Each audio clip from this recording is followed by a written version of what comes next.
أعوذ بالله من الشيطان الرجيم.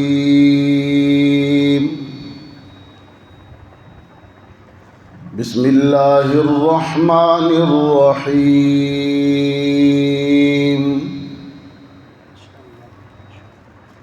واذكر في الكتاب مريم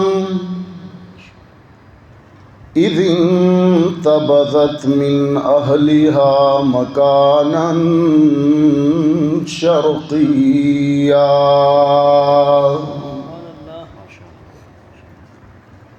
فاتخذت من دونهم حجابا فأرسلنا إليها روحنا فتمثل لها بشرا سويا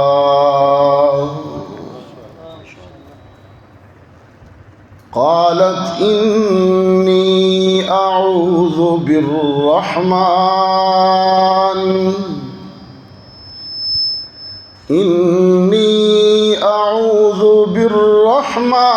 منك إن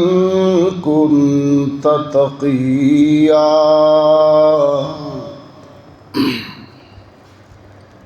قال إنما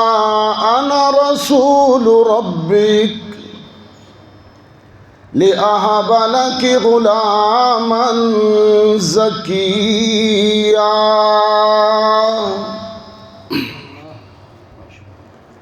قالت أنى يكون لي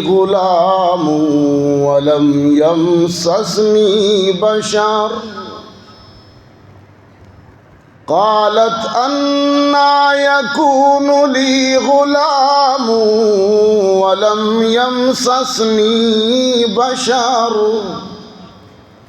ولم يمسسني بشر ولم أك بغيا قال كذلك قال ربك هو علي هين ولنجعله آية للناس ورحمة منا وكان أمرا مقضيا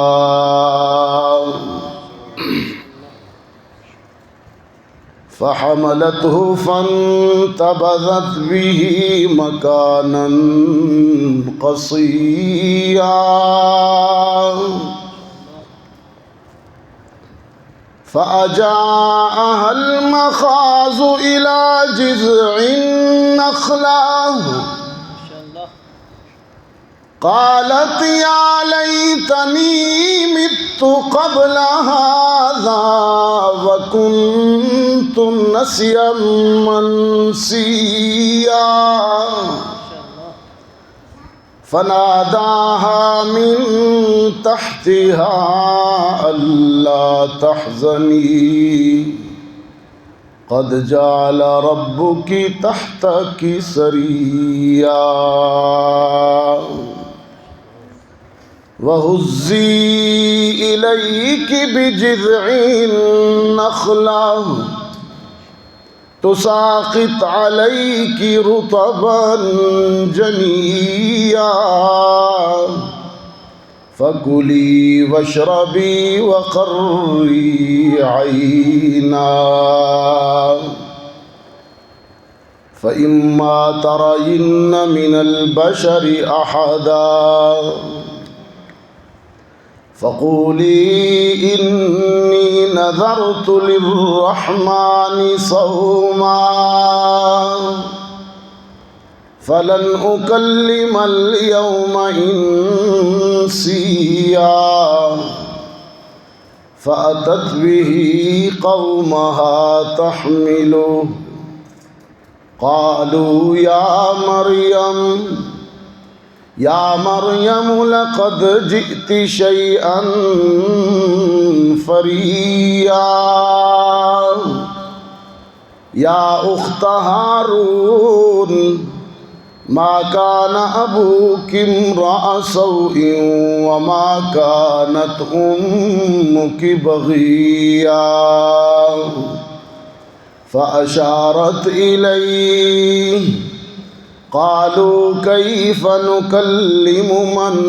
كان في المهد صبيا قال إني عبد الله آتاني الكتاب وجعلني نبيا وجعلني مباركا أينما كنت وأوصاني بالصلاة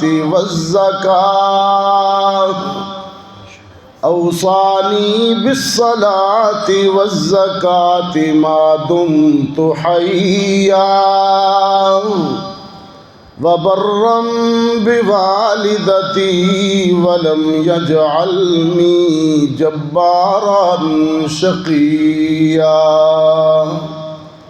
والسلام علي يوم ولدت ويوم أموت ويوم أبعث حيا صدق الله العظيم.